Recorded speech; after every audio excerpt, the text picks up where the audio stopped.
how do you get better in public speaking? How do you go from shy guy, which is what I was back in the day, to a super speaker, which I think I am now? And what's the trajectory? So I'm going to show you a couple of ways you can become better in public speaking based on what I have done in my career. So back in secondary school, I was really shy. I didn't like to talk to people because I thought everybody was looking at me. And I don't know why I thought everybody was looking at me, but I didn't want to make a mistake. I didn't want to put myself out there. So there were people that I had wanted to talk to, and I couldn't even talk to them because you don't want to put yourself out there and then suffer from whatever you thought was going on in your head. But when you are young, you think silly thoughts, you know, and then when you grow older, hopefully you grow out of them. I'm fortunate that my first job after university and national service was with a sales company where I had to meet a lot of strange people I didn't know. I also had to mention my name a lot of times, you know. So you go to an office and you have to introduce yourself. My name is Kafui Day. I'm a sales representative from AccuWorks. So the name of the company was a roof maintenance company. We had to climb roofs and look for holes in them and then prescribe a solution to them, chemicals to paint over the roofs. So I got to speaking to a lot of strange people, different people, often over and over and over and over again. You know, in the beginning of my sales career, when I mentioned my name, it wasn't, you don't go around mentioning your name all the time. You know, especially if you're a shy person, you don't want to know people, so you don't expect people to also know you. But as a salesperson, you have to introduce yourself and let people know. You know, so I think it was a blessing for me to get into that job. So I had to now, by virtue of the work I was doing, otherwise I'm not going to get paid. You know, I had to get to know people. And then I left that job, went to a different job, which was still a sales position. So I think God was talking to me. Got in a sales position. And I remember distinctly one day, my boss, Mr. Leroux, Frenchman, Thierry Leroux, said, "Oh, we have a cocktail tonight and you are the MC.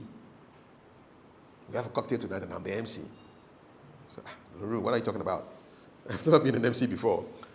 But apparently the man had seen something in me. He said, well, you are confident enough to do it. You can go and introduce people. What's MCing really? It's introducing guests, thanking guests, keeping the event on time. You know, you don't speak that much anyway. The people who you introduce speak more than you as an MC, if you are doing MCing correctly.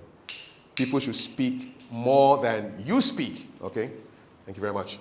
And so I did that cocktail, and then automatically I became the company MC for all the company events. So cocktails, receptions, things like that, I was the MC.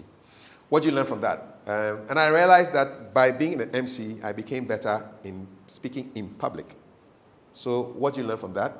You want to put yourself in a situation where you can get to interact with strangers, members of the public, on a regular basis. So if you don't have a boss like mine who will pick you up and say, become the MC, create those opportunities for yourself. So a good way to improve your public speaking skills is to volunteer to be the MC for your family events, for your school events, for your office events, for your church events, for your mosque events, for your social events, any event at all. Every event requires an MC. So you want to be the one who volunteers to be the MC, okay? To teach you many skills, to teach you how to introduce people. And in the previous video, I went through the PETS formula of introducing people. So you need only 4 sentences to say to introduce somebody. Even if they give you a full 2 A4 sheets of a bio, you can reduce it to 4 sentences. What is their profession? What is their experience? What is their topic? And then you say their name last. P-E-T-S. Profession, experience, topic, say name last. So the next speaker is a content producer at GTV. He's been doing this for the past 2 years. And he's here to talk about how to make your posts go viral. Please welcome our speaker, Mr. Paul Plola. And Paul is surprised because he didn't even know that he was the one who was being introduced. And that's the kind of effect you want to have on your speakers, you know. So you learn that. You learn how to thank people. Somebody's finished speaking. You don't just say thank you very much and that's it. look for something specific that the person did in their speech.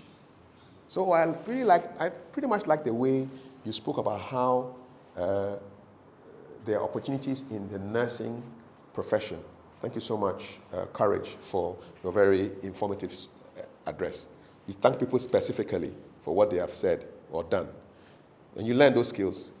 The more any event that you host will have an element of introducing a speaker, thanking a speaker, introducing an event. You know, you're using words to create certain pictures in people's minds. So volunteer to be the MC. MCing is a really good way to improve your public speaking skills because you're not on the stage for a long time. You know, it's unlike a motivational speaker. Motivational speakers are on the stage for maybe 30, 40 minutes at a stretch. But an MC does just short bits. 2-3 minutes, you come and do something, you go. 2-3 minutes, you come and do, you know. So it's a good idea to volunteer as an MC, okay? It's one good way to become a great public speaker, by volunteering to do that. And there are opportunities everywhere. Just put it in your WhatsApp status. In addition to all the things that you do, you're also an MC, okay? And let people know that this is what you do. And volunteer. As for families, there are always birthdays, there are always weddings, there are funerals. I know MCs who don't do funerals, but I don't know who they expect to MC their funeral when they die. You know? Yeah. You learn how to do formal events, solemn events, if you do funerals. If you do birthday parties, you know how to inject energy, you know, and it helps you to deal with different kinds of audiences. Because in public speaking, you deal with different kinds of audiences, young audiences, old audiences. MCing, for example, a school event of kindergarten school or primary school is completely different from doing an event where you have students from a university. You know, the skills that you require are completely different. And the more versatile you are, before you specialize, the better it will be for you, you know. So, and the great thing about MCing is that you can do it in addition to whatever you're doing. You can be an engineer and an MC. You can be a nurse and an MC. You can be a content producer and an MC, you know. You can be a journalist and an MC. Because an MC is a master of ceremonies. So you are in control of an event where you introduce people, you thank people, you keep things flowing. It's a management function as well. But it will help you with your public speaking, okay? So volunteer, I did a heck of a lot of free work before I became a professional master of ceremonies. Now I charge people, and rightly so. I have to take care of my family and help people who need help from the money that I get paid. So it's really important. One good way to improve your public speaking skills is to put yourself in a position where you can use those skills. You can use those skills on a regular basis, okay? Another opportunity you can use to improve your public speaking skills is to take some kind of a media job where you are talking. So you could be a presenter on a radio station or a television station, and if no TV station or radio station is employing you, use your own platforms. Use your Instagram, use your TikTok, use your Facebook, use your whatever platform you have, LinkedIn. You can go live on pretty much every platform now. You know, I know people who even conduct training sessions on WhatsApp using audio notes, voice notes. They do trainings on those things. So use the platforms that you have to engage. You can do interviews on Instagram. I've seen IG Lives where you can bring somebody into your feed and you talk to the person. You can do Facebook Live. You can do YouTube Live. You can do TikTok Live. You can do X Live. You know, X, you have Twitter Spaces or X Spaces. Do you call it X Spaces now? X Spaces. You can do that, you know, interview people, use the skills that you have, asking short questions from the previous video, short questions, listen careful, follow up. You are using these platforms that are already there. So when I see people telling me that, oh, I've applied to 10 radio stations, nobody has called me back. So, well, you have a radio station on your phone. It's there on your phone. You have so many radio stations. You have TikTok, you have Instagram, you have Snap, you have Twitter, X, you have YouTube. It's all there. Grow your audience. One video a week. Before you know, you're getting a big audience. You know, and you're also learning how to speak. You know, so use the social media platforms to give yourself opportunities, not only to also speak in public, but let people know that this is what you can do. Because those platforms are also advertising platforms. They advertise what you do, you know? put short clips of whatever you do in your WhatsApp status. Somebody will discover it. You never know where to go, okay? So volunteering is important. Using social media is really important to get a following. Put yourself in a broadcast situation, so it's either radio or television, or using social media to basically let people know that this is what you can do, okay? And do it regularly. If it's a vlog that you have, maybe once a week, then make sure that once a week at a particular time, you put the content out there, and then listen to people's feedback. Watch other people as well. Watch people who speak really well, who communicate really well. There are so many resources online, that you can watch. And online is such a game changer now because, terrestrial TV is so limited. But online, it just depends on what you search for. And you can find content that appeals to you by just searching for what you want. TED Talks on YouTube are great. TED Talks are short, 18 minutes max. They did some research to find out that 18 minutes is the longest people can listen to something continuously without getting bored. And so they make sure that all the TED Talks are 18 minutes or less. And the TED Talks range from any topic in the world that you're interested in, So you observe them to just study how people do their stuff, okay? So that you can incorporate it into your own routine, okay? But it's not just watching people speak. You also have to do it, okay? You have to do it. There's a game that I used to play with my children when they were younger, and it's really good for learning how to speak impromptu, okay? Impromptu speaking is where you are called at the spur of the moment to speak. And it's sometimes very nerve-wracking for people because you don't know what to say. And you always have sometimes you have an internal dialogue going on in your head. You're asking yourself in your head, why did she call me? I knew he didn't like me. I know he wants to embarrass me. Who sent this person to come? Who said I wanted to speak? You're saying all this in your head instead of concentrating on what you're supposed to say. And then you're making yourself even more nervous and even more tense and anxious. But you can learn how to speak impromptu. So I used to play this game with my wife before she was my wife. Okay, so we used to have this game. It was called. It was basically I would say a word, maybe cat, and she has to speak for 60 seconds on cat. And then she would say painting or inflation. Then I have to speak for 60 seconds and she'll be timing me. And then so we went back and forth like that. So you pull random things, you just look around and then just pick a word and the person. So you can do that with a friend, a partner. Just throw one random word at the person. But remember that whatever random word you throw, when it's the person's time to also throw something random at you. So be prepared to play that game. It will teach you how to be creative. Because if I say, okay, throw me Hamdia, just give me a word and let's play this game for you to see how it goes. I should speak for 1 minute. Who is timing? So you time. Okay, so hands to time. What should I speak about? Anything, random thing. Any random thing. The frame. Okay, so count me and I go. Sure. 1, 2, go. So framing is a really important technique in journalism because when you frame something, you are limiting what you have to say to a particular context. Just like a picture frame captures a painting and allows you to focus on that particular piece of work. The frame determines what people see. Sometimes a frame can be so elaborate and ornate that you don't even look at the painting itself. And so it's almost like the frame is the piece of work.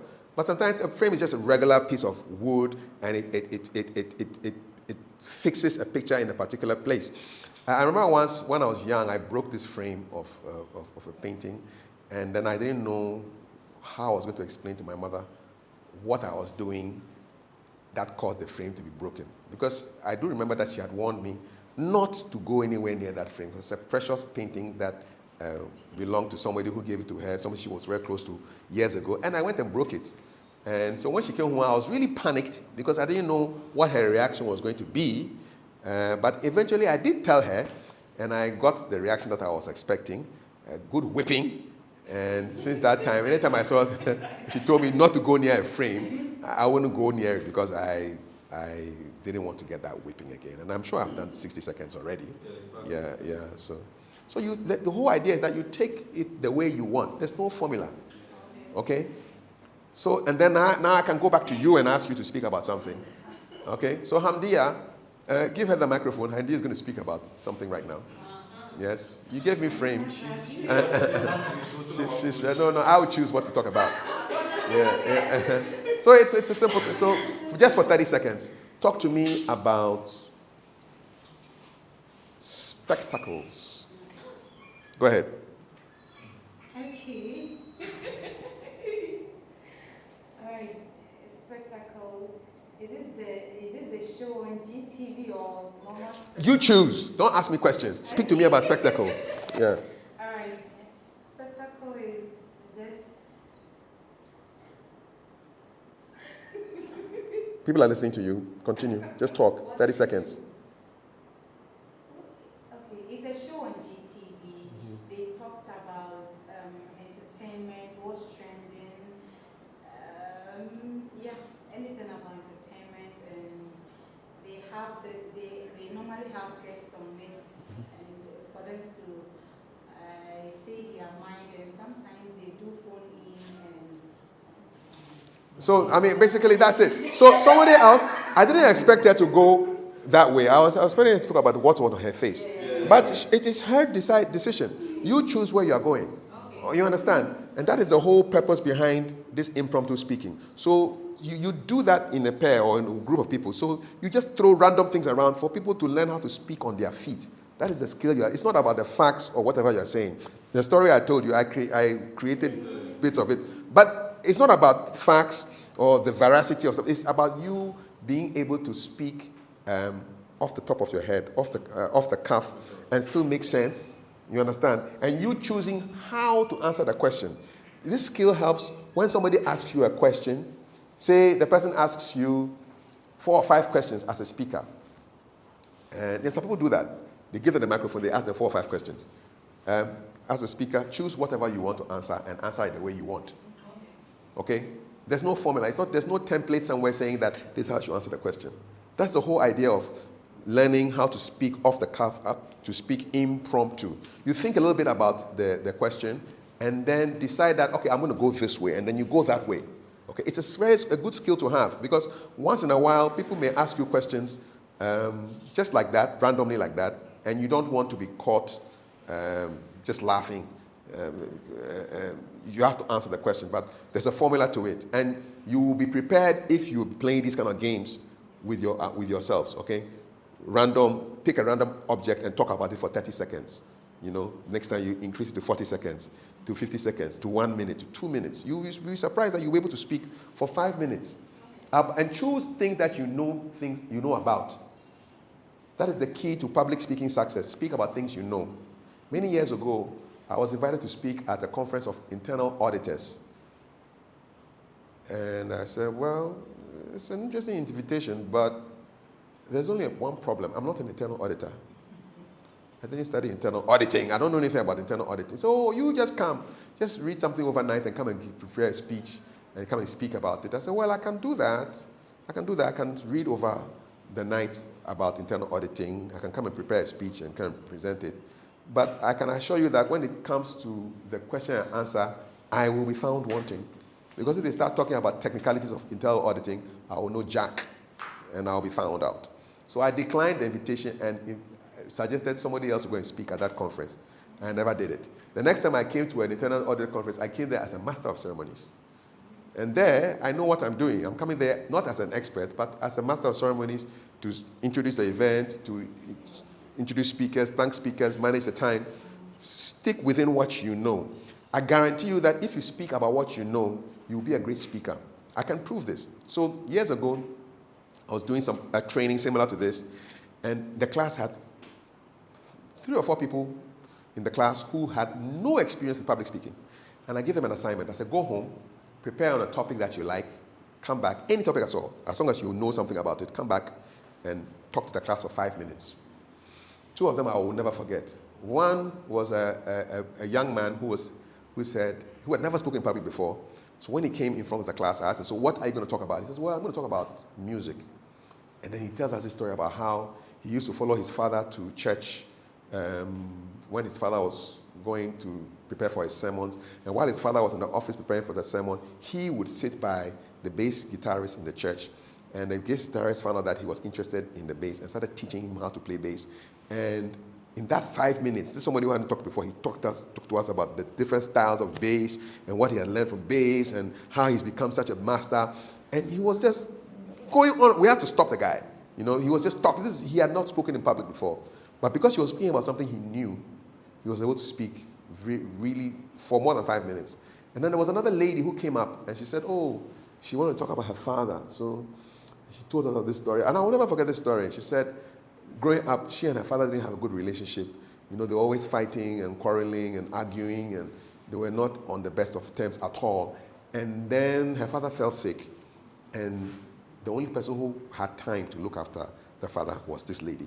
So in that time, she realized that the relationship started changing. She started understanding the old man and the kind of decisions he took back in the past, the things that she blamed him for. She now realized that it wasn't what she thought it was. You know, she was telling, we're all gripped in this story. The time had gone by 5 minutes. We were all hooked into the story. And she talked and talked and talked. And then she said, and then she came one day and found out that the father had died. Listen, the whole class said, oh. It was, and then we were all there, and all you hear was, even me, the facilitator, I took my handkerchief out, and I was, the woman's story had just touched us so seriously, you know. And when we finished, and she sat down, and I asked her, have you spoken in public before? She said, no. I said, you see, what was the secret? I said, well, I was talking about something that I knew, you know. She knew about it. So don't go and fake stuff. Speak about things you know. It will make you a good speaker, because people will realize that you're speaking from experience, from your heart, you know. So that's a big tip. Always speak about things you know. I can bet you right now, you're an engineer. You can give a talk right now on engineering, your type of engineering. You can. The content producers here, the students, student journalists, Lucia, I'm sure you can give a talk, 5-minute talk. You know, Roberta, you can talk about, hey, what's the best software for editing a video. Hamdia, I'm sure you can talk about photography from what you've learned. Magdalene, same. Yes, but if I say, come and speak to me about strategies for winning an election as an opposition party, you can't say jack about that because you don't have any experience there. You understand? So it's really important for you to speak about things you know. Keep yourself in your lane. Speak only about things you know. That's one of the big tips for being a great public speaker, because people will see the authenticity. And when it's time for question and answer, you'll be great because you know what you're talking about. And talking about question and answers, you see, when it comes to Q&A, a lot of people get worried because they are wondering, what questions are they going to ask me? Okay, but if you spoke in your field, you don't have any problem at all, because the questions will all be from your field. But if they ask you a question that you don't know anything about, you can say, well, I don't have the answer to this question now, but I can get back to you later. That's one. Oh, another way I do it is, oh, that's a great question. Let's see what the other people in the audience know about this. Then I throw the question to the audience. Can you help Magdalene answer the question based on your experience? And they will ask, you know. So Q&As, you should know how to handle them in such a way that you don't panic, you know. And a good way to answer a question and answer session, a question in the question and answer session, is to just listen carefully to the question and then repeat the question back to them. So are you asking about so just to make sure that you are all on the same page? If you know you're answering the question the person has asked, then you answer it from your knowledge. Well, I don't have too much knowledge on this field, but what I do know is, don't just say, I don't know. No. Tell them what you know. I don't know this about this, but I can tell you what I know from my experience. Boom. Okay? So, the politicians do it very well. You ask a politician a question, the first thing you say is, oh, that's a very good question. He's buying time. She's buying time. Oh, that's a good question. You know, you're trying to calm down, and then they will launch into their answer. Oh, I don't have the documents right now. But if you call me after this interview, I can bring the documents to you. Yes. Yeah. So there are ways of handling Q&As that you see, in the Q&A, most of the time people are not even looking for an answer from you. Number one, they probably want to show off that they also know something. You see that a lot in Q&As. People want to show off their knowledge. And sometimes they just want to know just see how confident you are in answering your question. You know, yeah. So those are some of the tips that I think will help you based on what I have learned as a TV presenter, as a radio presenter. Frequency is important. I'm blessed to have a job that I do every day. As an interviewer, I interview every day, and I MC quite a lot, maybe 2 events a week. So I'm always in the flow, and if something doesn't work well, I can always do it again. Yes, and if you are always trying and record your public speaking performances so you can watch them again and listen to them again. Okay, it's really important. That's how you can improve. You want to know what you liked about what you did and what you would do differently next time. You know, what did you like? What would you do differently next time? Today, with my interview with Foster Romanus, the comedian, musician, I wish I had known that he was a musician. I didn't know he was a musician. Yeah, so maybe my research would have been better. If I had done that research, then I would have known, I would have been more in the flow with that. You know, so okay, maybe we go and do a bit more research. Don't be like Larry King. Do a bit more research, yeah, and so that you can ask more pointed questions, you know. But the thing is to always improve, always want to improve, always try to be better all the time. And those 2 questions are important. What did I like? What would I do differently next time? Those are the questions. So those are my tips for you to become better in public speaking. Look for opportunities to speak in public. Volunteer a lot, okay? Find a job that you can do or that around speaking that you can do daily or weekly or frequently, okay? And practice the impromptu speaking with those games I showed you, the random game. And there's even another game that you can learn, and this will be probably my final tip. So this is like the 1-sentence story. So basically you start the sentence any way you want, and the people around have to continue the story, okay? Just 1 sentence. So, and just to teach you how to be creative and to think on your feet. So I think I'll start the story. I'll say, and take it anywhere you want, you know. So once upon a time, there was a man who lived in Accra. Roberta, continue the story. 1 sentence. There was a man who lived in Accra. So give her the microphone. So once upon a time, there was a rich man who lived in Accra. 1 sentence. Continue. Anyway. The rich man had many children. Okay, continue. Continue the story. He loved the lastborn. He loved the lastborn. Continue. 1 sentence. His wife's name was Mother. His wife's name was Mother. Okay, continue the story. He had 3 wives. Okay, so there was 3 wives in addition to Mother. Okay, continue. He was so hardworking that he could barely have time for himself. Okay.